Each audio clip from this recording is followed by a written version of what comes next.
आध्यात्मिक परिवेश में आपका स्वागत है। अभी तक हम सभी ने श्रीमद् भागवत गीता महाग्रंथ को कई बार पढ़ा या सुना होगा, लेकिन श्रीमद् भागवत गीता के किस अध्याय में किस विषय पर विस्तृत चर्चा की गई है, यह शायद आप पूरी तरह न जान पाए हों।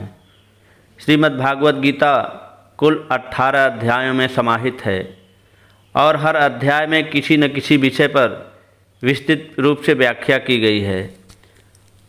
आज हम आपको यही बताने का प्रयास करेंगे कि भागवत गीता के किस अध्याय में किस विषय के बारे में व्याख्यायित किया गया है।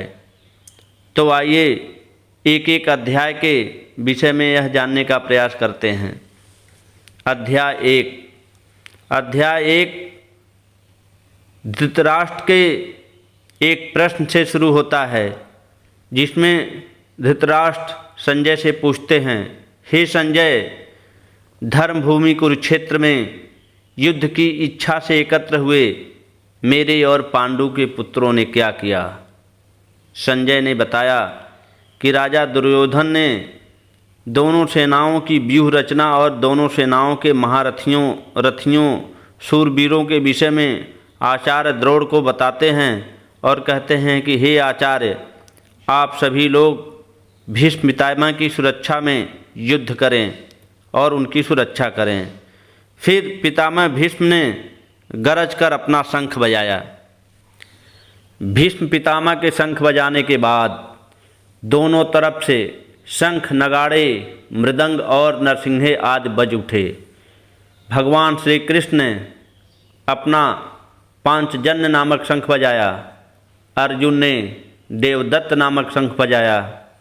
महारथी भीम ने पौंड्र और युधिष्ठिर ने अनंत विजय नामक शंख बजाया तथा नकुल और सहदेव ने क्रमशः सुघोष और मणिपुष्पक नामक शंख बजाए। शंखों की ध्वनि इतनी तेज और भयावह थी कि पूरा धरती और आकाश पूरी तरह से गुंजायमान हो गया। अभी शस्त्रों के चलने की तैयारी हो रही थी कि महारथी अर्जुन ने भगवान श्री कृष्ण से अपने रथ को दोनों सेनाओं के मध्य में खड़ा करने के लिए कहा, ताकि दोनों सेनाओं में दोनों तरफ खड़े शूरवीरों महारथियों के विषय में जान सकें और उनका निरीक्षण कर सकें। अर्जुन के कहने पर भगवान श्री कृष्ण ने रथ को दोनों सेनाओं के मध्य में लाकर खड़ा कर दिया। भीष्म, द्रोण तथा पृथ्वी की सभी राजाओं को सामने देख कर भगवान श्री कृष्ण ने कहा, हे पार्थ, यहाँ एकत्र हुए कौरव और अन्य लोगों को देखो। अर्जुन ने वहाँ उपस्थित दोनों सेनाओं में खड़े पिता के भाइयों, पितामहों, आचार्यों, मामों, भाइयों, पुत्रों, पौत्रों, मित्रों आदि सभी को देखकर चकित रह गए। उन उपस्थित सभी बंधुओं को देखकर उनका मन करुणा से भर गया और वे शोक युक्त होकर बोले, युद्ध भूमि में अपने ही लोगों को युद्ध के लिए सामने देखकर मेरे अंग शिथिल हो रहे हैं और मुख भी सूख रहा है और मेरे शरीर में कंपन तथा रोमांच हो रहा है। मेरे रोम रोम खड़े हो रहे हैं। मेरे हाथ से गांडीव छूटा जा रहा है और त्वचा जल रही है। मेरा मन भ्रमित हो रहा है और मुझ में खड़ा नहीं हुआ जा रहा। हे केशव, मैं इसमें अपशकुन देख रहा हूँ और युद्ध में स्वजनों को मारकर कल्याण भी दिखाई नहीं दे रहा है। हे कृष्ण, न विजय चाहता हूँ, न मैं राज्य और न ही सुखों को चाहता हूँ। हे गोविंद, हमें ऐसे राज्य से अथवा ऐसे भोगों से जीने का क्या लाभ है। हम जिनके लिए राज्य, भोग और सुख आदि की इच्छा रखते हैं, वे ही लोग धन और जीवन की आशा को त्याग कर युद्ध के लिए खड़े हो गए हैं। हे मधुसूदन, मुझे इनको मारने पर पृथ्वी तो क्या, तीनों लोकों का राज्य भी मिले तो भी मैं इनको मारना नहीं चाहता। हे जनार्दन, धृतराष्ट्र के पुत्रों को मारकर हमें क्या प्रसन्नता होगी। इन आतताइयों को मारकर हमें तो पाप ही लगेगा। इसलिए हे माधव, अपने बंधुजन धृतराष्ट्र के पुत्रों को मारना हमारे लिए उचित नहीं है, क्योंकि अपने ही लोगों को मारकर हम कैसे सुखी होंगे। यद्यपि ये लोग लोभ के वशीभूत होकर अपने कुल के नाश होने और मित्र से शत्रुता होने में पाप नहीं देख रहे हैं। हे जनार्दन, हम लोगों को अपने वंश के नाश होने के दोषों से बचने के लिए क्यों नहीं सोचना चाहिए? कुल के नष्ट होने से सनातन धर्म नष्ट हो जाते हैं। धर्म नष्ट होते ही सारे कुल को पाप दबा लेता है। हे कृष्ण, पाप के अधिक बढ़ जाने से कुल की स्त्रियां दूषित हो जाती हैं और हे भगवान, स्त्रियों के दूषित होने पर वर्णशंकर उत्पन्न होते हैं।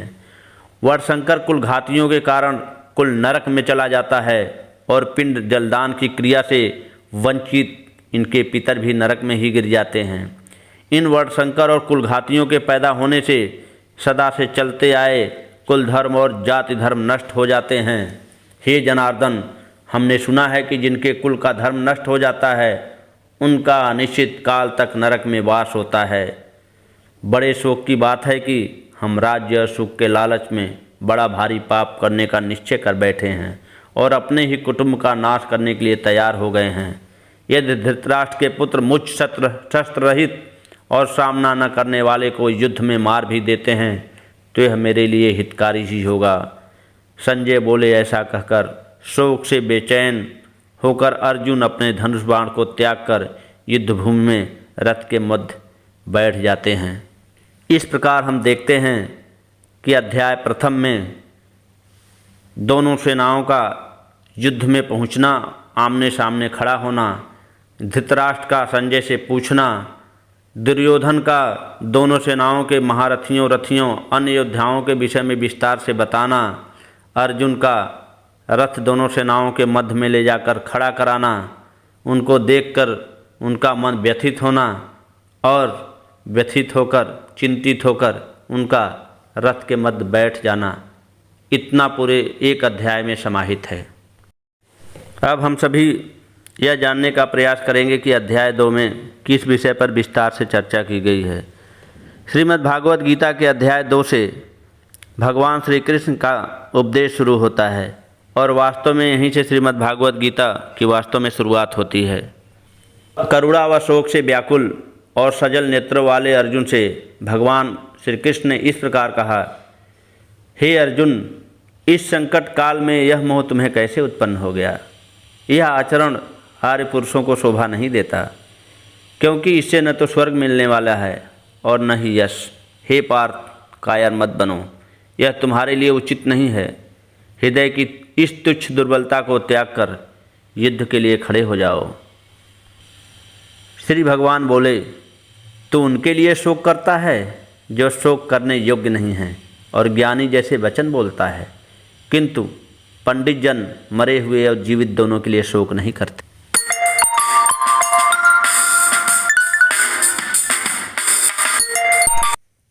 ऐसा नहीं है कि मैं किसी काल में नहीं था या तुम नहीं थे अथवा ये राजा लोग नहीं थे, और न ही ऐसा होगा कि भविष्य में हम सब नहीं होंगे। जैसे जीवात्मा की यह देह बचपन, जवानी और बुढ़ापा पार करती है, वैसे ही मृत्यु के बाद जीवात्मा अन्य शरीर को धारण करती है। धीर पुरुष इससे विचलित नहीं होगा। हे कौन्तेय, सर्दी गर्मी और सुख दुख इंद्रिय और विषयों के सहयोग द्वारा प्रारंभ और अंत होते हैं। वे अनित्य हैं, अतः तुम इनको सहन करो। जो पुरुष दुख और सुख को समान समझकर उससे विचलित नहीं होता, वह वास्तव में मोक्ष के योग्य होता है। असत्य का कोई अस्तित्व नहीं है और सत्य का अभाव भी नहीं है। इन दोनों की वास्तविकता तत्वदर्शी ज्ञानी द्वारा देखी गई है। तू इस अविनाशी तत्व को जान जिससे यह संपूर्ण जगत व्याप्त है। इस अविनाशी का कोई विनाश नहीं कर सकता। इस शरीर में आत्मा अविनाशी और अबोधगम्य है। शरीर नाशवान है, इसलिए हे भारत, तो युद्ध कर।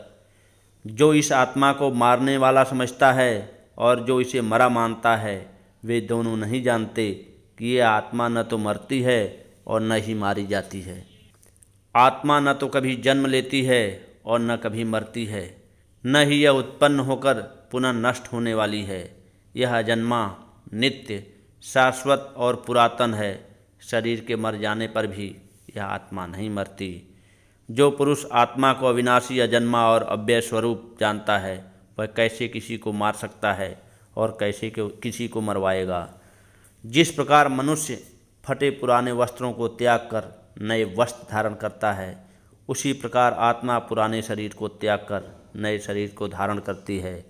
इस आत्मा को न तो शस्त्र काट सकते हैं, न अग्नि जला सकती है, न जल गीला कर सकता है और न ही वायु से सुखा सकती है। हे अर्जुन, यदि तू इस आत्मा को नित्य जन्म लेने वाला और मरने वाला मानता है तो भी इसके लिए तुम्हें शोक नहीं करना चाहिए, क्योंकि जन्म लेने वाले की मृत्यु निश्चित है और मरने वाले का जन्म निश्चित है। इसलिए जो अटल है उसके विषय में तुम्हें शोक नहीं करना चाहिए।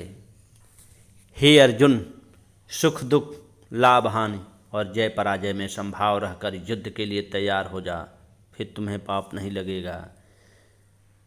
यह बुद्धि सांख्य योग के विषय में कही गई है और तू कर्मयोग के विषय में सुन। इस बुद्धि से युक्त होकर तू कर्म बंधन से छूट जाएगा। इस कर्मयोग के में किए गए प्रयास का नाश नहीं होता और न ही फल दोष होता है। इस धर्म का पालन करने में महाभय से रक्षा होती है। हे कुरुनंदन, इस कर्मयोग में निश्चयात्मक बुद्धि एक ही होती है, किंतु अस्थिर चित्त वाले पुरुषों की बुद्धियां अनेक प्रकार की होती हैं और अनंत होती हैं। अविवेकी पुरुष वेदों की पुष्प जैसी आकर्षक और दिखावटी वाणी बोलते हैं और कहते हैं कि स्वर्ग से बढ़कर और कुछ नहीं है। वे कामनाओं में लिप्त होकर स्वर्ग को ही श्रेष्ठ भोग और ऐश्वर्य प्रदान करने वाली, जन्मरूप कर्मफल को देने वाली अनेक क्रियाओं को बताते हैं। भोग और ऐश्वर्य में आसक्त लोग, जिनके चित्त को आकर्षक व दिखावटी वाणी द्वारा हर लिया गया है, ऐसे लोगों की निश्चयात्मिका बुद्धि परमात्मा में नहीं होती। भगवान श्री कृष्ण ने कहा, हे अर्जुन, तेरा अधिकार केवल कर्म करने में ही है, फल में कदापि नहीं। इसलिए तू कर्म फल का हेतु मत बन और कर्तव्य न करने में तेरी आसक्ति न हो। तू आसक्ति को त्याग कर सिद्धि असिद्धि में सम होकर योग में स्थित हुआ कर्म कर। समभाव ही योग कहलाता है। समबुद्धि योग की अपेक्षा सकाम कर्म निम्न स्तर का है। इसलिए तू समबुद्धि की शरण में हो जा, क्योंकि कर्म फल की इच्छा वाले अत्यंत दीन होते हैं। समबुद्धि युक्त मनुष्य इस जीवन में पुण्य और पाप दोनों को त्याग देता है। इसलिए तू योग मार्ग का अनुसरण कर, क्योंकि कर्मों में कुशलता ही योग है। समबुद्धि ज्ञानी जन कर्म फलों को त्याग कर जन्म मृत्यु के बंधन से मुक्त होकर परम पद अर्थात मोक्ष को प्राप्त करते हैं। अध्याय 2 में भगवान श्री कृष्ण ने आत्मा के अविनाशी स्वरूप, योग और कर्म के विषय में विस्तार से चर्चा की है। इसके साथ ही साथ इंद्रियों को वश में करने, क्रोध पर नियंत्रण करने और योग साधना के विषय में विस्तार से बताने का प्रयास किया है। इस प्रकार अध्याय 2 में मूल रूप से आत्मा के अविनाशी स्वरूप, योग और कर्म की महत्ता, इंद्रिय वशीकरण, क्रोध पर नियंत्रण आदि के विषय में विस्तृत रूप से चर्चा की गई है। अध्याय 3 में अर्जुन एक प्रश्न करते हैं कि हे जनार्दन, यदि आप यह मानते हैं कि कर्म से श्रेष्ठ ज्ञान है तो फिर आप मुझे इस भयंकर कर्म में क्यों लगाते हैं। आपके दुविधापूर्वक वाक्य से मेरी बुद्धि मोहित सी हो रही है। अतः आप निश्चित रूप से उस मार्ग को कहिए जिससे मैं परम श्रेय को प्राप्त कर सकूं। श्री भगवान बोले, हे अर्जुन, इस लोक में 2 प्रकार की निष्ठा मेरे द्वारा पहले कही गई है। उसमें ज्ञानियों की निष्ठा ज्ञान योग से और योगियों की निष्ठा कर्म योग से होती है। मनुष्य न तो कर्मों को आरंभ किए बिना निष्कर्मता को प्राप्त होता है और न ही कर्मों के त्याग मात्र से सिद्धि को प्राप्त होता है। कोई भी पुरुष किसी भी क्षण बिना कर्म किए नहीं रह सकता, क्योंकि प्रकृति से उत्पन्न गुणों के द्वारा परवश हुए सभी पुरुषों से कर्म करवा लिया जाता है। जो मूर्ख पुरुष कर्मेंद्रियों को हठपूर्वक रोककर मन से इंद्रियों को भोगों का चिंतन करता रहता है वह मिथ्याचारी कहा जाता है। जो मनुष्य मन से इंद्रियों को वश में करके आसक्ति रहित होकर समस्त इंद्रियों के द्वारा कर्मयोग का आचरण करता है वही श्रेष्ठ है। तू नियत किए हुए श्रेष्ठ कर्म कर, क्योंकि कर्म के न करने की अपेक्षा कर्म करना श्रेष्ठ है। अतः कर्म न करने से तेरा शरीर निर्वाह भी सिद्ध नहीं होगा। यज्ञ के लिए किए जाने वाले कर्म के अतिरिक्त अन्य कर्म में प्रवृत्त हुआ यह पुरुष जगत बंधनों में बंध जाता है। इसलिए आसक्ति रहित होकर यज्ञ के निमित्त ही कर्म का अच्छा आचरण कर। भगवान श्री कृष्ण ने कहा, हे अर्जुन, जो मनुष्य इस संसार में प्रचलित सृष्टि चक्र के अनुसार नहीं चलता वह इंद्रिय भोगों में लिप्त पापमय जीवन बिताने वाला व्यर्थ ही जीता है। वे आगे कहते हैं, कर्मेंद्रियां स्थूल शरीर से श्रेष्ठ हैं, इंद्रियों से श्रेष्ठ मन है तथा मन से भी अधिक श्रेष्ठ बुद्धि और बुद्धि से भी उच्च आत्मा है। इस प्रकार बुद्धि से सर्वश्रेष्ठ आत्मा को जानकर बुद्धि के द्वारा मन को वश में करके तो इस कामरूप शत्रु को मार डाल। इस प्रकार हम पाते हैं कि अध्याय 3 में जो सार निहित है वह इस 2 लाइनों में निहित है। अर्थात अध्याय 3 मूल रूप से इन्हीं बिंदुओं पर केंद्रित है कि कर्मेंद्रियां स्थूल शरीर से श्रेष्ठ हैं, इंद्रियों से श्रेष्ठ मन है तथा मन से अधिक श्रेष्ठ बुद्धि है और बुद्धि से भी उच्च आत्मा है। अब हम यह जानने का प्रयास करते हैं कि अध्याय 4 में किस विषय पर विस्तार से व्याख्यान निहित है। भगवान श्री कृष्ण कहते हैं कि हे अर्जुन, जब जब धर्म की हानि और अधर्म की वृद्धि होती है तब तब मैं साकार रूप में प्रकट होता हूँ। साधुओं की रक्षा करने के लिए और पाप कर्म करने वालों का विनाश करने के लिए तथा धर्म की स्थापना के लिए मैं प्रत्येक युग में प्रकट होता रहा हूँ। कर्म क्या है और अकर्म क्या है, इस विषय में बुद्धिमान पुरुष भी भ्रम में पड़ जाते हैं। इसलिए मैं तुम्हें कर्म और अकर्म के स्वरूप को समझाऊंगा, जिसे जानकर तू संसार बंधन से मुक्त हो जाएगा।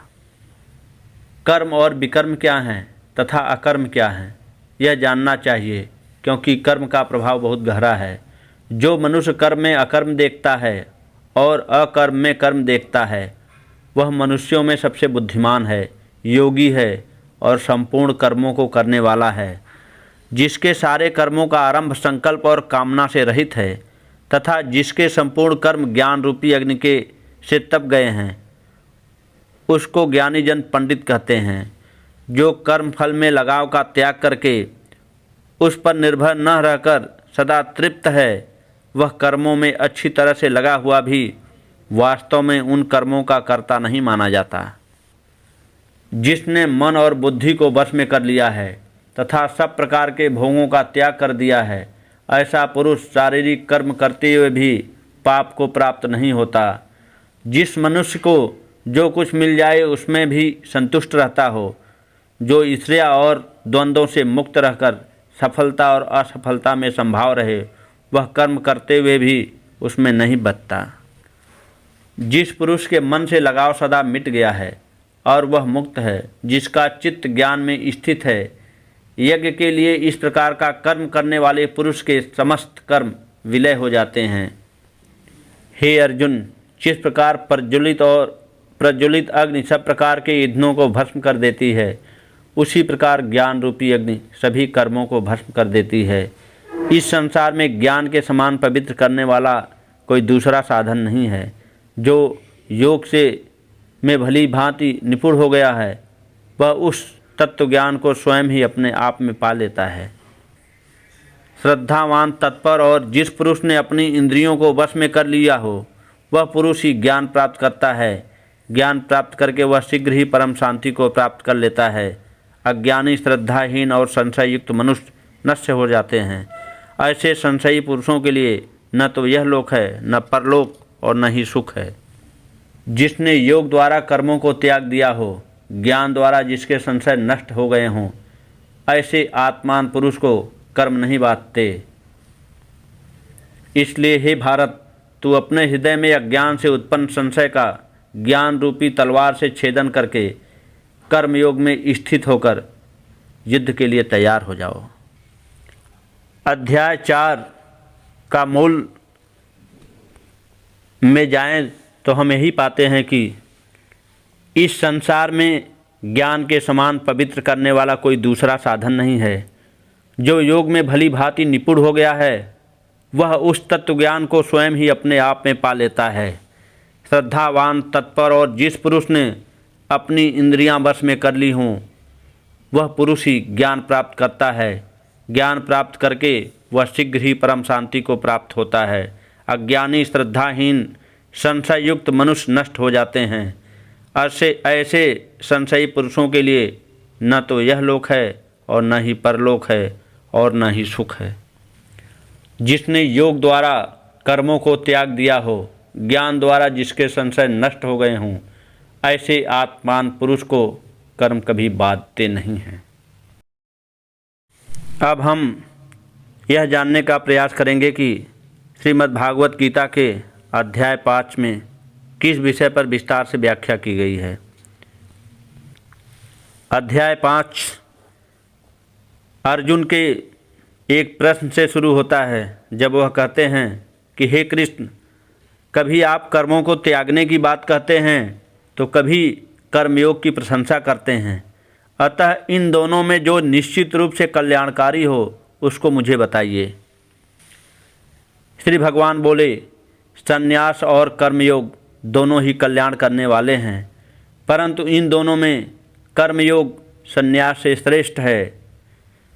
जो पुरुष न किसी से द्वेष करता है और न ही कर्म फल की आकांक्षा करता है, ऐसा पुरुष सदा सन्यासी ही समझने योग्य है, क्योंकि द्वंद्वों से रहित पुरुष सुखपूर्वक संसार बंधन से मुक्त हो जाता है। अज्ञानी लोग संन्यास और कर्मयोग को अलग अलग समझते हैं, न कि ज्ञानी जन। इनमें से कोई भी एक मार्ग का पालन करने वाला पुरुष एक जैसे ही फल को प्राप्त कर लेता है। संन्यास के द्वारा जो तत्व प्राप्त होता है, कर्मयोग से भी वही प्राप्त किया जा सकता है। अतः जो मनुष्य संन्यास और कर्मयोग को एक देखता है वही ठीक देखता है। हे अर्जुन, कर्मयोग के बिना संन्यास मार्ग पाना कठिन है, किंतु मननशील योगी पुरुष परमात्मा को शीघ्र ही प्राप्त कर लेता है। जिस कर्मयोगी का अंतःकरण पवित्र है और इंद्रियां अपने वश में हैं तथा सभी प्राणियों में स्वयं को देखता है, ऐसा कर्मयोगी कर्म करते हुए भी कर्म बंधन में नहीं बंधता। जो पुरुष अपने सभी कर्म ब्रह्म में अर्पण करके और उससे उत्पन्न हुए लगाव को त्याग कर कर्म करता है, वह जल में कमल के पत्ते के समान पाप से लिप्त नहीं होता। कर्मयोगी लगाव को त्याग कर शरीर, मन, बुद्धि और इंद्रियों द्वारा आत्मशुद्धि के लिए कर्म करते हैं।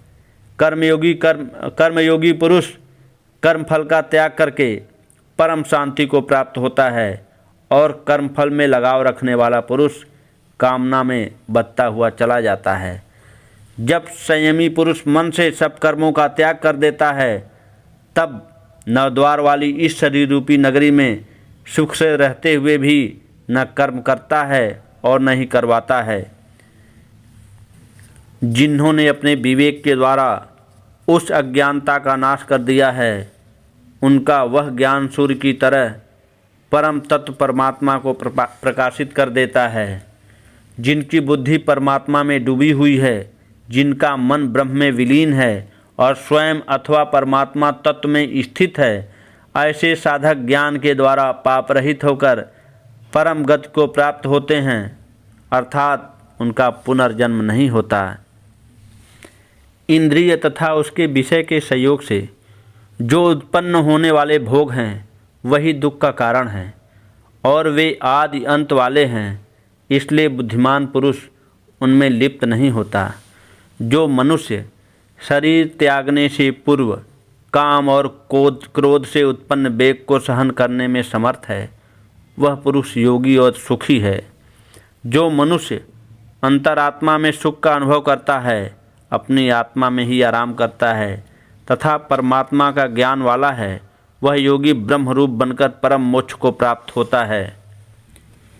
अध्याय 5 मूलतः कर्मयोग और संन्यास योग पर विस्तार से व्याख्या करता है। अध्याय 5 का निचोड़ अगर हम कहें तो आगे वाले इस प्रकार अध्याय 5 का सार इस पद में निहित है कि जो मनुष्य शरीर त्यागने से पूर्व काम और क्रोध से उत्पन्न वेग को सहन करने में समर्थ है, वह पुरुष योगी और सुखी है।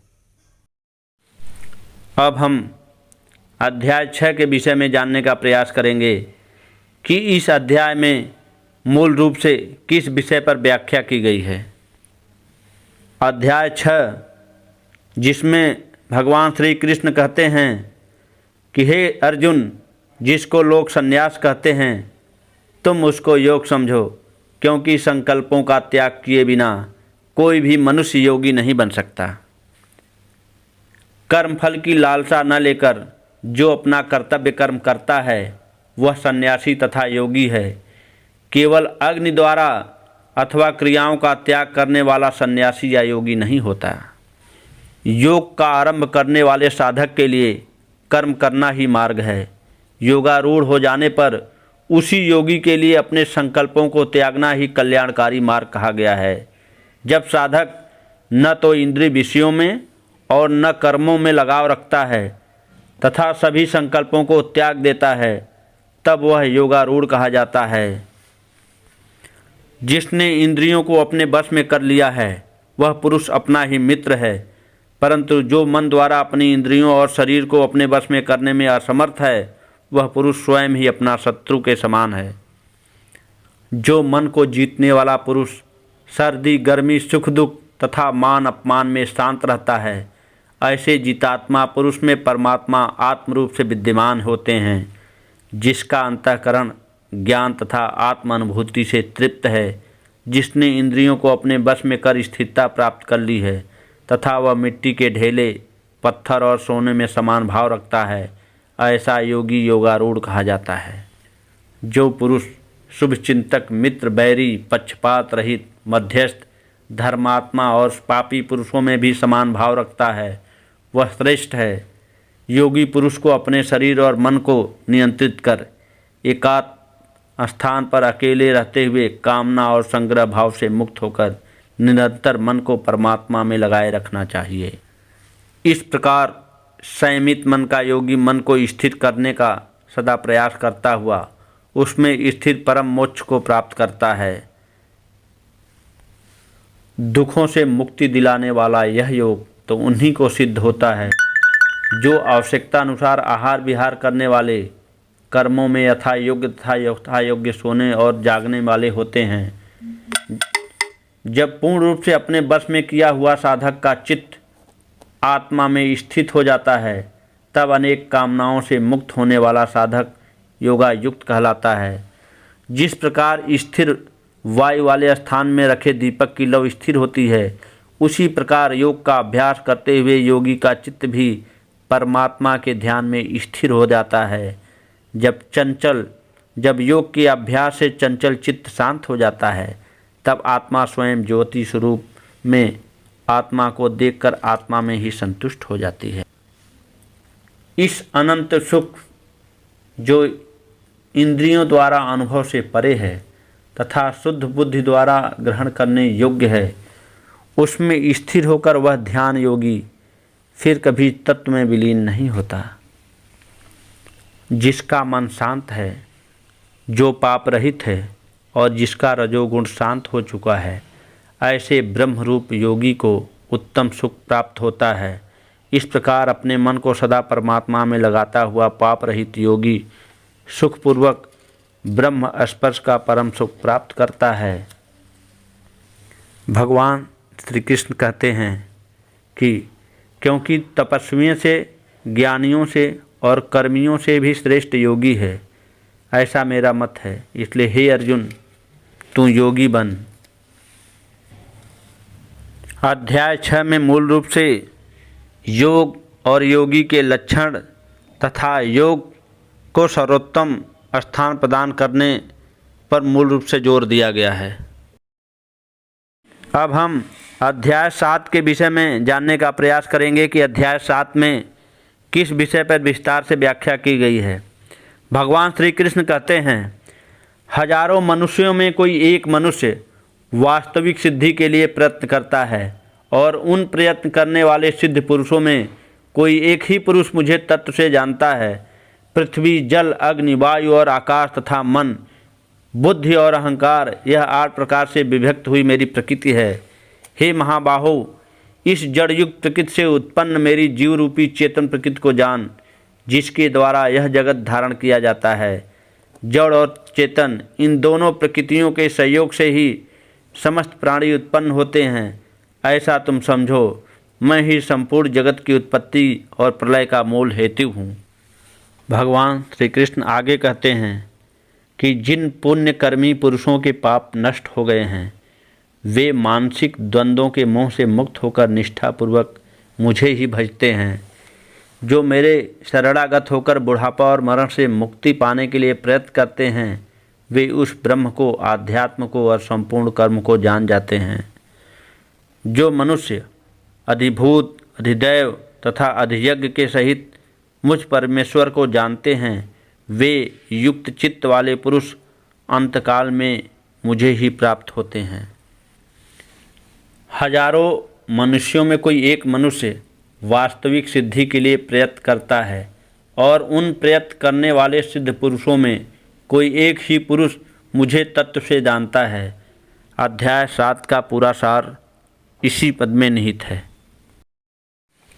अब हम अध्याय 8 के विषय में जानने का प्रयास करेंगे कि अध्याय 8 में किस विषय पर विस्तार से व्याख्या की गई है। अध्याय 8 अर्जुन के एक प्रश्न से शुरू होता है, जब वह भगवान श्री कृष्ण से कहते हैं कि हे भगवान, ब्रह्म क्या है, आध्यात्म क्या है तथा कर्म क्या है, अधिभूत और अधिदैव किसे कहा जाता है। हे मधुसूदन, यहाँ अधियज्ञ कौन है और इस शरीर में किस तरह से विद्यमान है तथा वह पुरुष जिनका मन स्वयं अपने वश में है, वह अंत समय में आपको किस प्रकार जान जाते हैं। श्री भगवान बोले, वह जो कि विनाशहीन तथा सर्वोच्च है, वह ब्रह्म है। उस ब्रह्म का प्रत्येक शरीर में बसना आध्यात्म कहा जाता है। प्राणियों में उत्पन्न त्याग, जिससे उसके अस्तित्व की अभिव्यक्ति हो, वह कर्म कहलाता है। हे देवधारियों में श्रेष्ठ अर्जुन, यह नाशवान पदार्थ अधिभूत है और पुरुष अधिदैव है। इस शरीर में अंतर्यामी रूप से समाया हुआ मैं परमेश्वर ही अधियज्ञ हूँ। जो मनुष्य मरते समय मेरा स्मरण करते हुए अपने शरीर को त्यागता है, वह मुझे ही प्राप्त होता है, इसमें कोई संदेह नहीं है। हे कौन्तेय, मनुष्य मृत्यु के समय जिस भावना का स्मरण करता हुआ अपने शरीर को त्यागता है, वह उस भाव के फलस्वरूप उसी योनि को ही प्राप्त होता है। इसलिए तू हर समय मेरा स्मरण कर और युद्ध भी कर। अपने मन और बुद्धि को मुझ में समर्पित करके तू निश्चय ही मुझे प्राप्त हो जाएगा। हे पार्थ, निरंतर ध्यान योग के अभ्यास से अपने मन की स्थिरता कायम करते तथा किसी और का चिंतन न करते हुए केवल परम दिव्य पुरुष का चिंतन करता हुआ शरीर छोड़ने वाला मनुष्य उसी को ही प्राप्त होता है। जो मनुष्य उस सर्वज्ञ, अनादि, सबका पालन करने वाले, सूक्ष्म से भी सूक्ष्मतर, सबके धाता, अचिंत्य रूप सूर्य के समान प्रकाशमान और अज्ञान से परे तत्व का ध्यान करते हुए अंत समय में योग बल से अपने प्राणों को दोनों भवों के मध्य रखकर भक्तिपूर्वक मेरा ध्यान करते हुए शरीर त्यागता है, वह दिव्य परम पुरुष मुझे ही प्राप्त होता है। जो योगी ब्रह्म के दिन जो कि 1000 युगों के समान है तथा उनकी वह रात्रि जो भी 1000 युगों के समान है, इनको समझते हैं, वह योगी काल को जानते हैं। ब्रह्म को जानने वाले वह साधकगण जिनके मरते समय अग्नि हो, प्रकाश हो, शुक्ल पक्ष हो और सूर्य के उत्तरायण वाले 6 मास का समय हो, वे ब्रह्म को प्राप्त होते हैं। वह योगी जिनके मरते समय धूम्रमय रात्रि और कृष्ण पक्ष के अंधेरे तथा सूर्य के 6 मास दक्षिणायन का समय हो, वह योगी चंद्रमा की ज्योति को प्राप्त कर इस संसार में पुनः जन्म प्राप्त करते हैं। शुक्ल पक्ष और कृष्ण पक्ष के पक्ष इस जगत से जाने कि यह 2 मार्ग बताए गए हैं। इनमें से एक गति में जाने वाले को लौटना नहीं पड़ता और दूसरी गति में जाने वाले को लौटना पड़ता है। हे पार्थ, इन दोनों मार्गों को जानने वाला कोई भी योगी मोहित नहीं होता। इसलिए हे अर्जुन, तुम सब काल में योग से युक्त हो जाओ। अतः इन दोनों मार्गों के रहस्य को जानकर योगी पुरुष वेदाध्ययन, यज्ञ, तप और दान करने में जो पुण्य फलों को माना जाता है, उन्हें पार कर जाता है और सनातन परम धाम को प्राप्त करता है। शुक्ल पक्ष और कृष्ण पक्ष इस जगत से जाने के यह 2 मार्ग बताए गए हैं। इनमें से एक गति में जाने वाले को लौटना नहीं पड़ता और दूसरी गति में जाने वाले को लौटना पड़ता है। अध्याय 8 मूलतः इसी पर ध्यान केंद्रित करता है। अब हम श्रीमद् भागवत गीता के अध्याय 9 में किस विषय पर विस्तार से चर्चा की गई है उसके विषय में जानने का प्रयास करते हैं। जैसे सब जगह बहने वाली महान वायु नित्य ही आकाश में स्थित रहती है, वैसे ही संपूर्ण प्राणियों को तुम मुझ में स्थित मान लो। हे अर्जुन, कल्प के अंत में समस्त प्राणी मेरी प्रकृति में विलय हो जाते हैं और नए कल्प के प्रारंभ में मैं फिर उनको रचता हूँ। प्रकृति को अपने बस में करके स्वभाव के बल से परतंत्र हुए इस प्राणी समुदाय को मैं बार बार रचता हूँ। हे धनंजय, क्योंकि मैं उन कर्मों में अनासक्त और उदासीन रहता हूँ, इसलिए मुझको कर्म नहीं बांध सकते। यह प्रकृति मेरी ही देखरेख में संपूर्ण चर अचर जगत की रचना करती है। इस कारण यह जगत परिवर्तित होता रहता है। मूर्ख लोग मेरे संपूर्ण प्राणियों के महान ईश्वर रूपी परम भाव को न जानते हुए मुझे शरीरधारी साधारण मनुष्य समझकर मेरी अवज्ञा करते हैं। वह व्यर्थ आशाएं, व्यर्थ कर्म और निष्फल ज्ञान वाले अविवेकी मनुष्य आसुरी, राक्षसी और मोहिनी प्रकृति को धारण करने वाले हो जाते हैं। परंतु हे पार्थ, दैवी प्रकृति स्वरूप वाले महात्मा पुरुष मुझे अविनाशी और समस्त प्राणियों का आदि समझकर अनन्य मन से मेरा भजन करते हैं। दृढ़ निश्चय से मेरी प्राप्ति के लिए ये मनुष्य अनन्य भाव से कीर्तन तथा मुझको प्रणाम करते हुए मेरे ध्यान में युक्त होकर नित्य मेरी भक्तिपूर्वक उपासना करते हैं। कोई एकत्व भाव से ज्ञान यज्ञ के द्वारा पूजन करते हुए मेरी उपासना करते हैं, तो कोई अनेक विविधियों से मेरे विराट स्वरूप को उपासते हैं। मैं कर्मकांड हूँ, मैं यज्ञ हूँ, मैं स्वधा हूँ, मैं औषध हूँ, मैं मंत्र हूँ, मैं धृत हूँ, मैं अग्नि हूँ और हवन कर्म भी मैं ही हूँ। मैं इस जगत का पिता, माता, विधाता और पितामह हूँ। मैं ही जानने योग पवित्र और ओम अर्थात ओमकार, ऋग्वेद, सामवेद और यजुर्वेद ही मैं हूँ। मैं परम गति, सबका भरण पोषण करने वाला स्वामी, साक्षी, निवास, शरण स्थान, मित्र तथा उत्पत्ति और प्रलय का आधार, विश्राम स्थल, निधान और अविनाशी बीज भी मैं ही हूँ। हे अर्जुन, मैं ही सूर्य के रूप में तपता हूँ, जल को ग्रहण कर वर्षा के रूप में बरसता हूँ। मैं ही अमृत और मृत्यु एवं सत और असत भी मैं ही हूँ। जो भक्त मेरे लिए पत्र, पुष्प, फल, जल आदि भक्ति भाव से अर्पण करता है, उस शुद्ध मन वाले भक्त का भक्ति पूर्वक किया हुआ अर्पण मैं स्वीकार करता हूँ। हे अर्जुन, तू जो कुछ करता है, जो कुछ खाता है, जो कुछ यज्ञ करता है, जो कुछ दान देता है और जो कुछ तप करता है, वह सब मुझे अर्पण कर। इस प्रकार तुम शुभ अशुभ फल स्वरूप कर्म बंधनों से मुक्त हो जाओगे और संन्यास योग से युक्त चित्त वाले तुम मुक्त होकर मुझे ही प्राप्त हो जाओगे। मैं सभी प्राणियों में समान भाव रखता हूँ। उन प्राणियों में न तो कोई मुझे अप्रिय है और न कोई मुझे प्रिय है, परंतु जो भक्त भक्तिपूर्वक मेरा भजन करता है वे मुझ में हैं और मैं उनमें हूँ। यदि कोई अधिक दुराचारी भी अनन्य भाव से मेरा भक्ति भजन करता है तो वह साधु ही मानने योग्य है, क्योंकि वह यथार्थ निष्ठा वाला है। हे अर्जुन, वह उसी क्षण ही धर्मात्मा बन जाता है और सदा रहने वाली शांति को प्राप्त करता है। तुम निश्चयपूर्वक यह जानो कि मेरे भक्त का कभी विनाश नहीं होता। जैसे सब जगह बहने वाली महान वायु नित्य ही आकाश में स्थित रहती है, वैसे ही संपूर्ण प्राणियों को तुम मुझ में ही स्थित मान लो। श्रीमद् भागवत गीता का अध्याय 8 का पूरा सार इसी पद में निहित है। अब श्रीमद् भागवत गीता के अध्याय 10 में किस विषय में विस्तार से चर्चा की गई है, हम उसको जानने का प्रयास करेंगे। श्री भगवान कहते हैं कि हे अर्जुन, मेरे प्रकट होने को न देवता जानते हैं और न महर्षि, क्योंकि सब प्रकार से सभी देवता और महर्षि मुझसे ही उत्पन्न हुए हैं।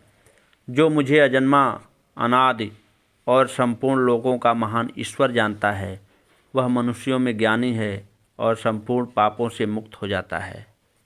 जो मनुष्य मेरी परम दिव्य अभिव्यक्ति और योग शक्ति को वास्तविकता से जानता है, वह निसंदेह अनन्य भक्ति योग से युक्त हो जाता है। मैं ही सबकी उत्पत्ति का मूल कारण हूँ। मुझसे ही सारा संसार प्रकट हो रहा है। ऐसा मुझे जानकर बुद्धिमान भक्त श्रद्धा प्रेम रखते हुए मेरा ही भजन करते हैं। इसके अलावा अध्याय 10 में अर्जुन के बहुत सारे प्रश्न होते हैं और भगवान श्री कृष्ण उन सारे प्रश्नों को एक एक कर उत्तर देते हैं। वे अपनी समस्त प्रकृति का अध्याय 10 में वर्णन करते हैं। अध्याय 11। अब हम इस अध्याय में किस विषय पर विस्तार से व्याख्या की गई है उसको जानने का प्रयास करते हैं। अध्याय 11 अर्जुन के एक प्रश्न से शुरू होता है, जिसमें अर्जुन कहते हैं कि मुझ पर अनुग्रह करने के लिए आपने जो परम गोपनीय अध्यात्म विषयक उपदेश दिया, उससे मेरा मोह नष्ट हो गया है। हे भगवान, मैंने आपसे समस्त प्राणियों की उत्पत्ति और प्रलय के बारे में विस्तार पूर्वक सुना है और आपकी अविनाशी महिमा भी जानी है। हे परमेश्वर, आप अपने आप को जैसा कहते हैं यह वास्तव में वैसा ही है। हे पुरुषोत्तम, मैं आपके ईश्वरीय रूप को प्रत्यक्ष देखना चाहता हूँ। यदि आप ऐसा मानते हैं कि मेरे द्वारा आपका वह परमेश्वर स्वरूप को मैं देख सकता हूँ, तो हे योगेश्वर, आप अपने उस अविनाशी स्वरूप का दर्शन मुझे करा दीजिए। श्री भगवान बोले, हे पार्थ, अब तू मेरे अनेक प्रकार के अनेक वर्णों और आकृतियों वाले सैकड़ों हजारों दिव्य रूपों को देख। हे भारत, मुझ में 12 आदित्यों, 8 वासुओं, 11 रुद्रों, दोनों अश्वनी कुमारों और मरुदंडों को देख तथा और भी ऐसे आश्चर्यमय अनेक रूपों को देख जिन्हें पहले किसी ने नहीं देखा। हे गुणातेश, अब मेरे इस शरीर में एक स्थान पर स्थित चराचर सहित संपूर्ण विश्व को देख।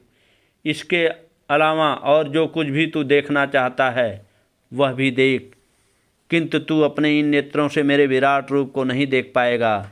इसलिए मैं तुझे दिव्य चक्षु देता हूँ, जिससे तू मेरी ईश्वरीय योग शक्ति को देख पाएगा। संजय बोले, हे राजन, ऐसा कहकर फिर महायोगेश्वर श्री कृष्ण ने अर्जुन को परम ईश्वरीय विराट स्वरूप का दर्शन कराया।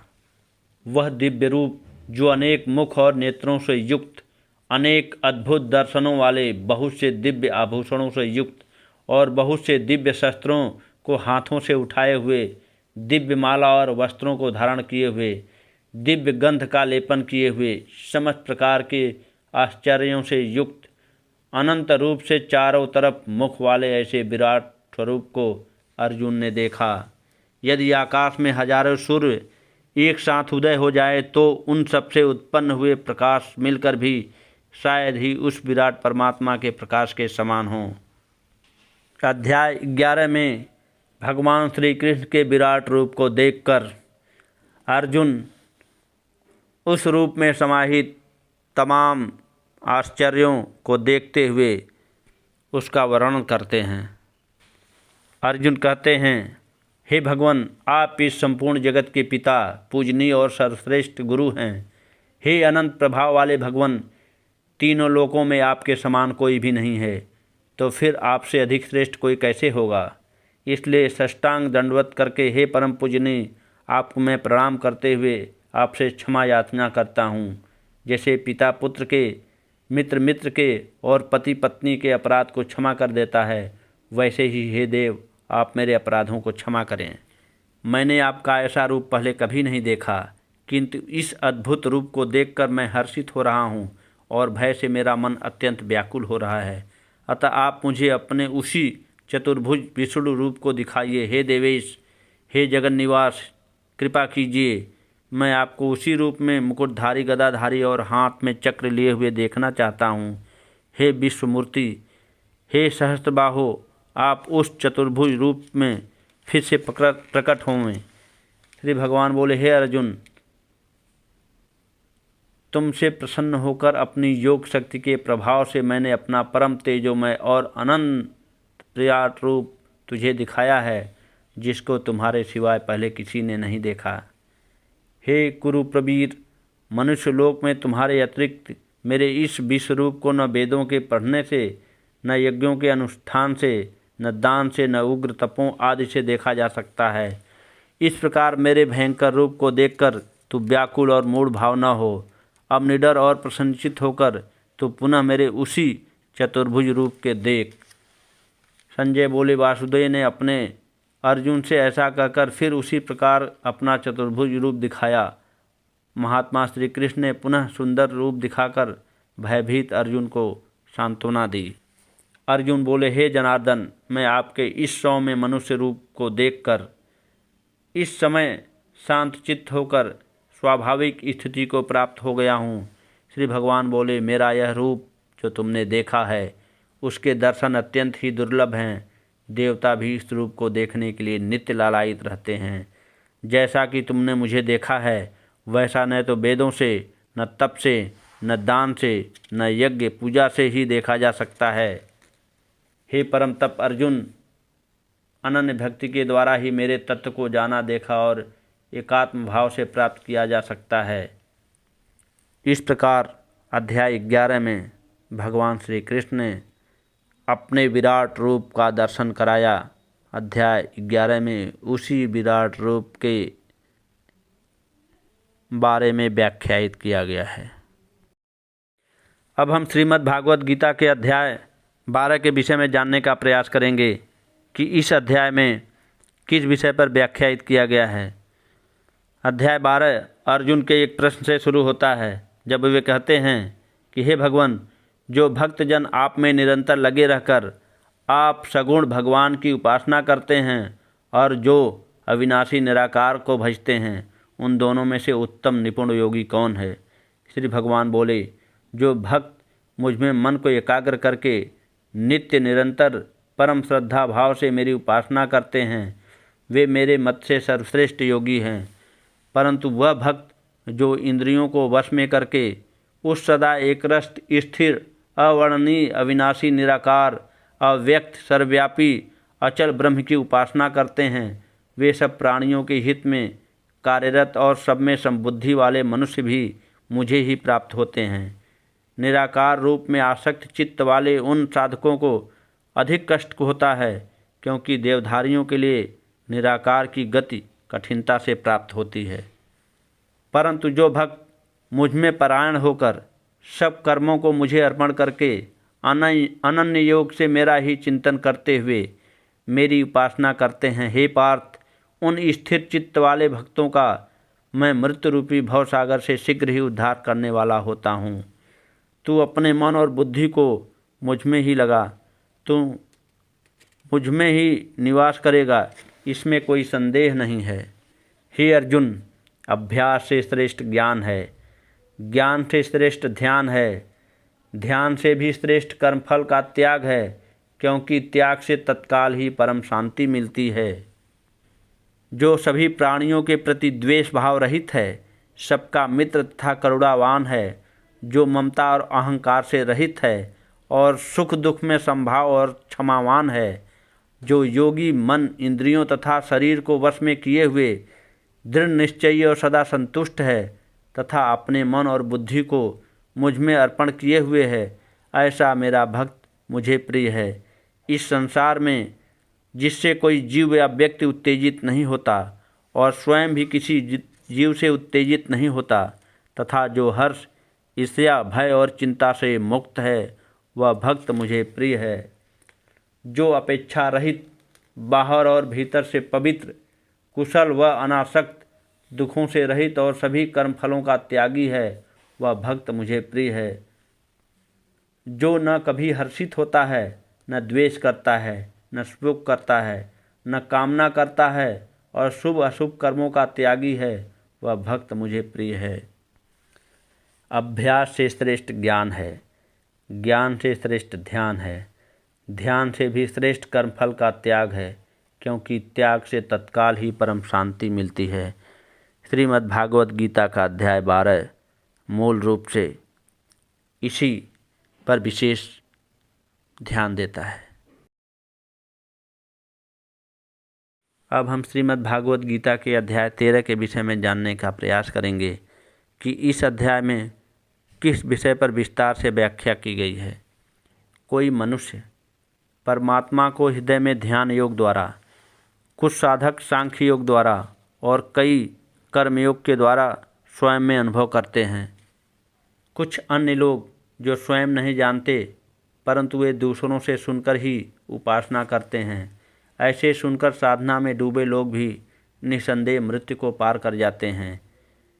हे अर्जुन, जितने भी सक्रिय और निष्क्रिय प्राणी पैदा होते हैं, उनको तुम क्षेत्र और क्षेत्रज्ञ के सहयोग से ही उत्पन्न जानो।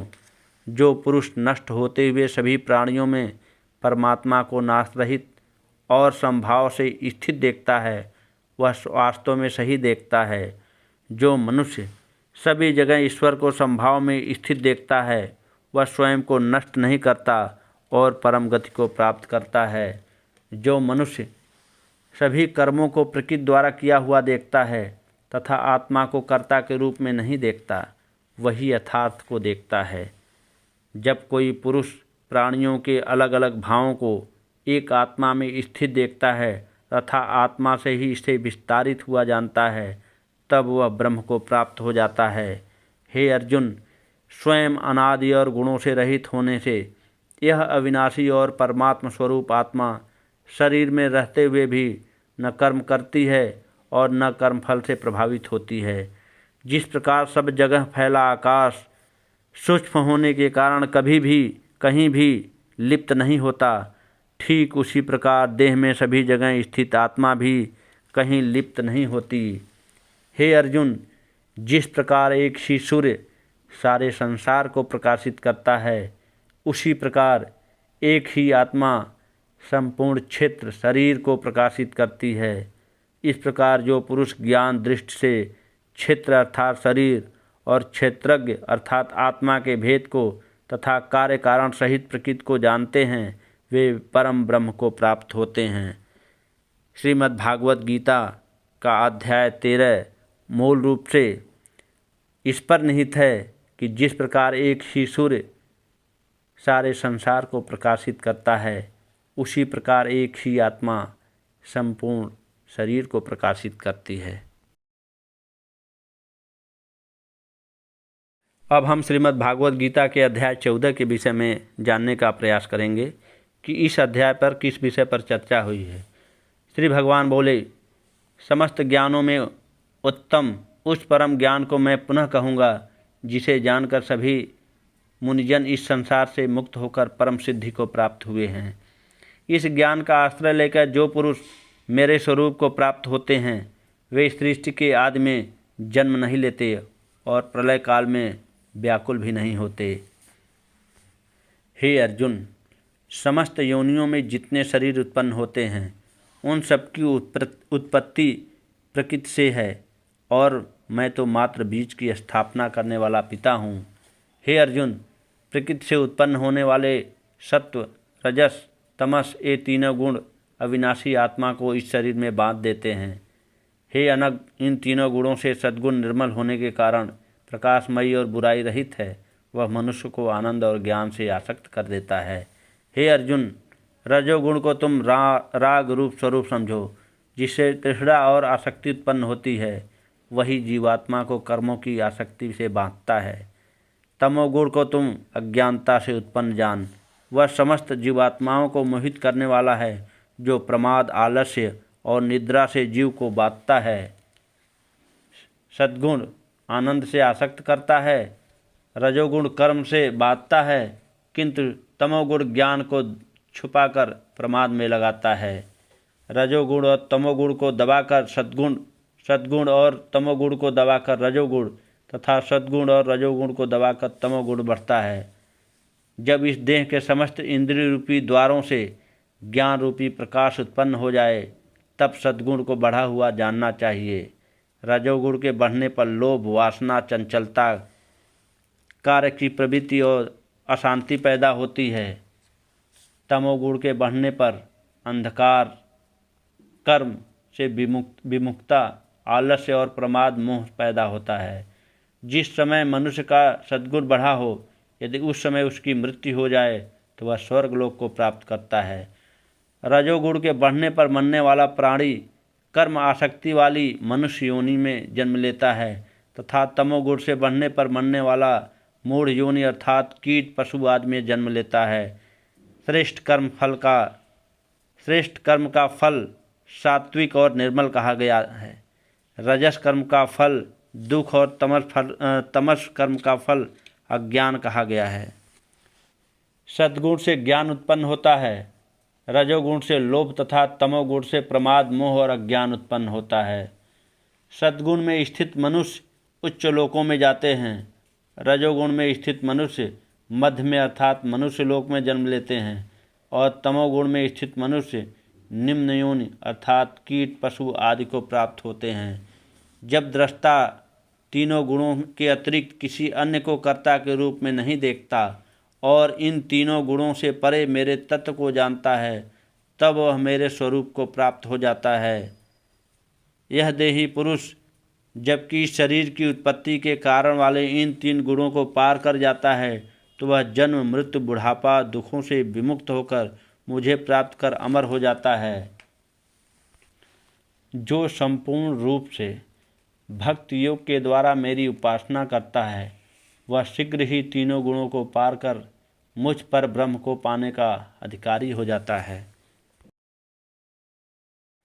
श्रीमद् भागवत गीता के अध्याय 15 में किस विषय पर विस्तार से व्याख्या की गई है, अब हम उसे जानने का प्रयास करेंगे। इस संसार में प्रत्येक शरीर में स्थित जीवात्मा मेरा ही सनातन अंश है, इसलिए वह प्रकृति में स्थित मन और पांचों इंद्रियों को आकर्षित करता है। जैसे वायु अपने साथ सुगंध ले जाती है, वैसे ही जीवात्मा शरीर को छोड़ने के बाद मन सहित इंद्रियों को ग्रहण करके अन्य शरीर में चली जाती है। यह जीवात्मा अन्य शरीर का आश्रय लेकर कान, नेत्र, त्वचा, जीभ, नासिका और अपने मन के द्वारा उन पांचों इंद्रियों के विषयों को भोगती है। जीवात्मा को शरीर को त्यागते हुए या शरीर में स्थित रहकर प्रकृति के तीनों गुणों के अधीन विषयों का भोग करते हुए अज्ञानी लोग नहीं समझ सकते, परंतु ज्ञान चक्षु वाले पुरुष इसका अनुभव कर लेते हैं। साधनारत योग के अभ्यास में प्रयत्नशील पुरुष अपने हृदय में स्थित आत्मा को देख सकते हैं, किंतु अशुद्ध चित्त वाले और अज्ञानी लोग यत्न करते हुए भी इसे नहीं देख सकते। सूर्य में स्थित तेज जो संपूर्ण जगत को प्रकाशित करता है तथा जो तेज चंद्रमा और अग्नि में भी है, उस तेज को तुम मुझसे ही उत्पन्न हुआ जानो। मैं ही पृथ्वी में प्रविष्ट होकर अपनी शक्ति द्वारा समस्त प्राणियों को धारण करता हूँ और मैं ही चंद्रमा द्वारा समस्त औषधियों में जीवन रस बनकर उनका पोषण करता हूँ। मैं ही समस्त प्राणियों के शरीर में पाचन अग्नि के रूप में स्थित हूँ और प्राणवायु और अपान वायु के साथ संतुलन रखते हुए चारों प्रकार के अन्नों को पचाता हूँ। हे अर्जुन, जो संशय रहित मनुष्य मुझे पुरुषोत्तम के रूप में जानता है, वह पुरुष सब कुछ जानकर सब प्रकार से मुझे ही भजता है।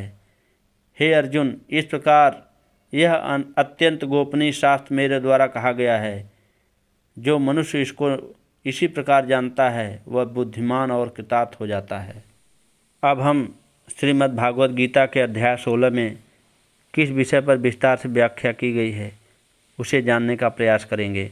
श्री भगवान बोले, अभय, हृदय की शुद्धता, ज्ञान योग में दृढ़ स्थिति, दान, इंद्रियों को वश में करना, यज्ञ, स्वाध्याय, तप और सरलता, अहिंसा, सत्य वचन, क्रोध न करना, कामना का त्याग, शांति, अंतःकरण में चंचलता का न होना, निंदा न करना, प्राणियों पर दया करना, सांसारिक विषयों में लालच न करना, विनम्रता, अनुचित कार्य करने से रोकना, तेज, क्षमा, धैर्य, पवित्रता, शत्रुता का भाव न होना और अहंकार का भाव। हे अर्जुन, ये सब दैवी संपदा को लेकर उत्पन्न हुए पुरुष के लक्षण हैं। हे पार्थ, पाखंड, घमंड, अभिमान, क्रोध, कठोर वाणी और अज्ञान, यह सब आसुरी संपदा को लेकर जन्मे हुए पुरुष के लक्षण हैं।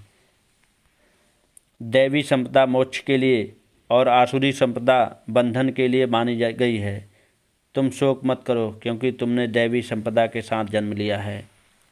धन और मान के घमंड से लिप्त अपने को ही श्रेष्ठ मानने वाले अभिमानी लोग शास्त्र विधि के बिना ही नाम मात्र का यज्ञ करते हैं। अहंकार, बल, घमंड, काम और क्रोध से ग्रसित आसुरी प्रवृत्ति के मनुष्य दूसरों के शरीर में स्थित मुझ अंतर्यामी के साथ द्वेष रखते हैं। उन द्वेष करने वाले क्रूर कर्मी और तुच्छ मनुष्यों को मैं संसार में बार बार आसुरी योनियों में ही डालता हूँ। हे अर्जुन, ऐसे मूढ़ पुरुष जन्म जन्मांतर तक आसुरी योन में ही रहते हैं और मुझे प्राप्त न होकर उससे भी अधिक नीच गति को प्राप्त होते हैं।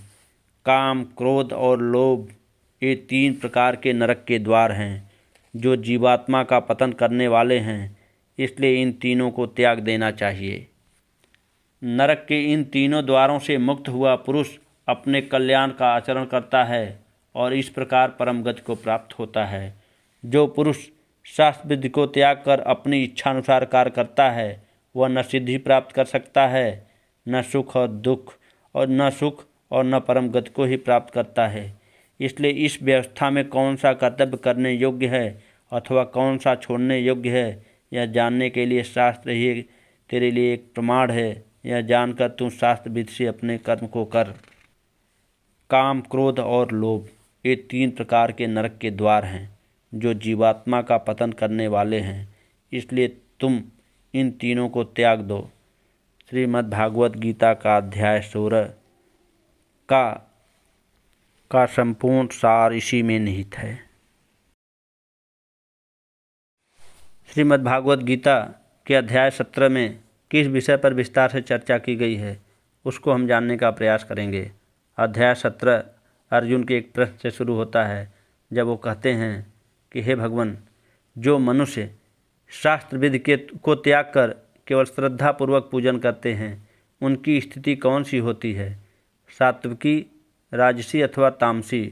श्री भगवान बोले, मनुष्यों की वह श्रद्धा उनके स्वभाव से उत्पन्न होने के कारण सात्विकी, राजसी और तामसी इन 3 प्रकार की होती है। उसको तुम मुझसे सुन। हे अर्जुन, सभी मनुष्यों की श्रद्धा उनके प्राकृतिक स्वरूप के अनुरूप होती है।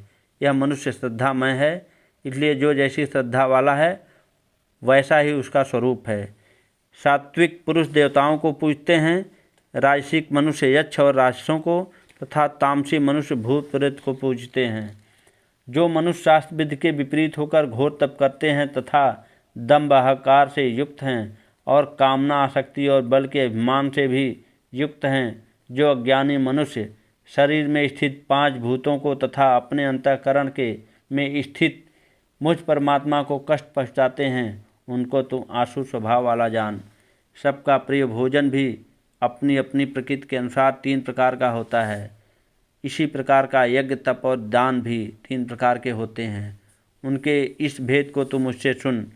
आयु, बुद्धि, बल, आरोग्यता, सुख और प्रीति बढ़ाने वाले, रसयुक्त, चिकने, स्थिर रहने वाले अर्थात जिसका सार शरीर में अधिक समय तक बना रहे तथा स्वभाव से ही मन को प्रिय, ऐसे भोजन सात्विक मनुष्य को प्रिय होते हैं। कड़वे, खट्टे, नमकीन, अत्यंत गर्म, तीखे, रूखे और दाहकारक भोजन राजसिक मनुष्यों को प्रिय होते हैं। ये भोजन दुख, शोक और रोग उत्पन्न करते हैं। जो भोजन अधपका, रस रहित, दुर्गंधयुक्त, बासी, जूठन और अपवित्र हो वह तामसिक मनुष्य को प्रिय होते हैं। जो यज्ञ शास्त्र विधि के अनुसार मन को साध कर बिना फल की इच्छा किए कर्तव्य मानकर किया जाए वह सात्विक यज्ञ होता है। जो यज्ञ किसी फल की इच्छा से अथवा दिखाने के लिए किया जाता है वह राजसिक यज्ञ समझा जाता है। बिना शास्त्र विधि से, बिना अन्नदान के, बिना मंत्रों के, बिना दक्षिणा के और बिना श्रद्धा के किया जाने वाला यज्ञ तामसिक यज्ञ माना जाता है। जो शब्द विद्वेग उत्पन्न न करे, जो प्रिय, हितकारक और सत्य हो तथा वेदों के अध्ययन का नियमित अभ्यास, ये वाणी के तप कहे जाते हैं। मन की प्रसन्नता, सौम्यता, मौन, आत्मसंयम और अंतःकरण की पवित्रता, ये सब मन के तप कहे जाते हैं। इस तरह 3 प्रकार मन से, वचन से, शरीर अर्थात कर्म से, फल की कामना से रहित और परम श्रद्धा भाव से किए गए तप को सात्विक कहते हैं। जो तप सत्कार, मान और पूजा दिखाने के भाव से किया जाता है वह अनिश्चित और नाशवान फल देने वाला तप राजसिक कहा गया है। जो तप मूर्खता, हठपूर्वक, हठ से स्वयं को कष्ट देकर अथवा दूसरों को अनिष्ट करने के लिए किया जाता है वह तप तामसिक कहा गया है। दान देना एक कर्तव्य है। इस भाव से जो दान अभावग्रस्त क्षेत्र और उचित काल में तथा उचित पात्र को बिना किसी उपकार की उपेक्षा किए दिया जाता है वह दान सात्विक कहा गया है। किंतु जो दान प्रतिफल की कामना करते हुए दिया जाता है उसे तुम राजसिक ही मानो। जो दान तिरस्कार के साथ अयोग्य देश काल में किसी को पात्र को दिया जाता है वह दान तामसिक कहा गया है। हे अर्जुन, बिना श्रद्धा के किया हुआ यज्ञ, दिया हुआ दान और किया गया शुभ कर्म असत कहा गया है, क्योंकि न तो इस लोक में और न ही मृत्यु के बाद लाभदायक होता है। अतः श्रीमद् भागवत गीता का सार इसी अंतिम श्लोक में निहित है। अब हम श्रीमद् भागवत गीता के अध्याय 18 अर्थात अंतिम अध्याय के विषय में जानने का प्रयास करेंगे कि इस अध्याय में मूल रूप से किस विषय पर विस्तार से व्याख्या की गई है। भगवान श्री कृष्ण ने कहा कि कुछ ज्ञानी जन सकाम कर्मों के त्याग को संन्यास कहते हैं और विचारशील जन संपूर्ण कर्मों के फल के त्याग को त्याग कहते हैं। कई विद्वान कहते हैं कि कर्म दोषयुक्त है, इसलिए सभी कर्मों को छोड़ देना चाहिए। कई विद्वान कहते हैं कि यज्ञ, दान और तप आदि कर्मों का त्याग नहीं करना चाहिए। तो पहले त्याग के विषय में मेरा निश्चय सुन, क्योंकि त्याग 3 प्रकार का कहा गया है। यज्ञ, दान और तप, इन कर्मों का त्याग नहीं करना चाहिए, इन्हें तो करना ही चाहिए, क्योंकि यज्ञ, दान और तप ये तीनों ही कर्म ज्ञानी जन को पवित्र करने वाले हैं। नियत कर्म का त्याग करना उचित नहीं है, उसका मोहवश त्याग करना तामसिक कहा गया है। जो मनुष्य कर्म को दुख समझकर शारीरिक कष्ट के भय से उसे त्याग देता है वह पुरुष राजसिक त्याग करके भी त्याग के फल को प्राप्त नहीं करता।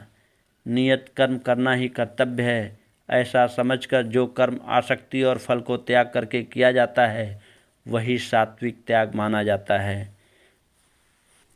जिसकी बुद्धि सब जगह आसक्ति रहित है, जिसने अपने शरीर को वश में कर रखा है तथा जिसकी कोई लालसा नहीं है, वह मनुष्य संन्यास योग के द्वारा नैष्कर्म को सिद्धि को प्राप्त होता है। सिद्धि को प्राप्त कर पुरुष किस प्रकार ब्रह्म को प्राप्त होता है उस ज्ञान की परानिष्ठा को तुम उससे संक्षेप में समझ। विशुद्ध बुद्धि से युक्त होकर धारणा द्वारा आत्मनियंत्रण कर, शब्द आदि विषयों को त्याग कर और राग द्वेष को छोड़कर एकांत में निवास करते हुए तथा अल्प भोजन करने वाला, जिसने अपने शरीर, वाणी और मन को वश में करके ध्यान योग में सदैव तत्पर होकर तथा वैराग्य का आश्रय लेकर अहंकार, बल, घमंड, काम, क्रोध और संग्रह की प्रवृत्ति को त्याग कर ममता के भाव से रहित और शांत चित्त वाला पुरुष ब्रह्म प्राप्ति के योग्य हो जाता है। मेरा आश्रय लेने वाला भक्त सदैव सब कर्मों को करता हुआ मेरी कृपा से शाश्वत अविनाशी परम पद को प्राप्त हो जाता है। सभी कर्मों को मन से मुझ में अर्पण करके बुद्धि योग का आश्रय लेकर वह मेरे परायण होकर निरंतर मुझ में ही चित्त वाला हो जा। मुझ में चित्त लगाकर तू मेरी कृपा से सभी बाधाओं को पार कर जाएगा, और यदि तू अहंकार के कारण मेरी बात नहीं सुनेगा तो तेरा विनाश हो जाएगा। अहंकार का आश्रय लेकर यदि तू ऐसा मान रहा है कि मैं शुद्ध नहीं करूँगा, तो यह तेरा निश्चय झूठ है, क्योंकि तेरा स्वभाव ही तुझे युद्ध में लगा देगा। हे कौन्तेय, तुम स्वभाववश अपने कर्मों से बंधे हो। मोह के कारण जिस कर्म को तुम करना नहीं चाहते हो वही तुम क्षत्रिय प्रवृत्ति के होने के कारण विवश होकर करोगे। हे अर्जुन, ईश्वर सर्व प्राणियों के हृदय में रहते हैं और अपनी माया से शरीर रूपी यंत्र पर आरूढ़ हुए सभी प्राणियों को उनके स्वभाव के अनुसार भ्रमण कराते रहते हैं। तू संपूर्ण भाव से उस ईश्वर की शरण में जा। उसकी कृपा से तुम परम शांति और शाश्वत परम धाम को पा जाएगा।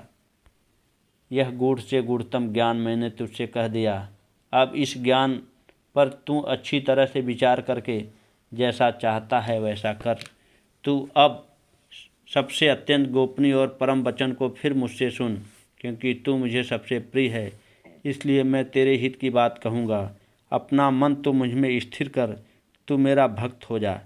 तू मेरा पूजन कर और मुझे नमस्कार कर। ऐसा करने से तू मुझे ही प्राप्त होगा। यह मैं तुमसे सत्य प्रतिज्ञा करता हूँ, क्योंकि तू मुझे अति प्रिय है।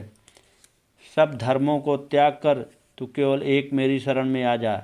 मैं तुम्हें सब पापों से मुक्त कर दूंगा। तू शोक मत कर।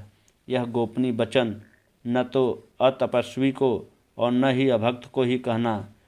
जो सुनना नहीं चाहता उसको भी मत कहना, और न ही जो मनुष्य मेरे में दोष दृष्टि रखता है उससे भी मत कहना। जो पुरुष मेरी परम भक्त करके इस परम गोपनीय ज्ञान अर्थात गीता ज्ञान को मेरे भक्तों को सुनाएगा, वह निसंदेह मुझे ही प्राप्त होगा। मनुष्यों में उससे बढ़कर न तो कोई मेरा अत्यंत प्रिय कार्य करने वाला है, और न ही उससे बढ़कर इस पृथ्वी पर दूसरा कोई मेरा प्रिय होगा। जो मनुष्य हम दोनों के इस धर्ममय संवाद का अध्ययन करेगा, उसके द्वारा मैं ज्ञान यज्ञ से पूजा जाऊंगा, ऐसा मेरा मत है। जो मनुष्य श्रद्धा युक्त और दोष दृष्टि से रहित होकर इस गीता ग्रंथ को सुन भी लेगा, वह संपूर्ण पापों से मुक्त होकर पुण्य कर्म करने वालों के शुभ लोकों को प्राप्त होगा। हे पार्थ, क्या तूने एकाग्रचित होकर मेरे इस उपदेश को सुना? हे धनंजय, क्या तेरा ज्ञान से उत्पन्न मोह नष्ट हो गया?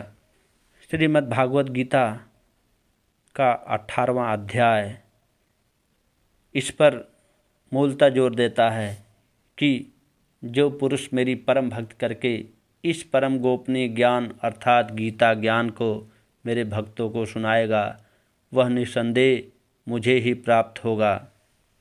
जो मनुष्य श्रद्धा युक्त और दोष दृष्टि से रहित होकर इस गीता ग्रंथ को सुन भी लेगा, वह संपूर्ण पापों से मुक्त होकर पुण्य कर्म करने वालों के शुभ लोकों को प्राप्त होगा।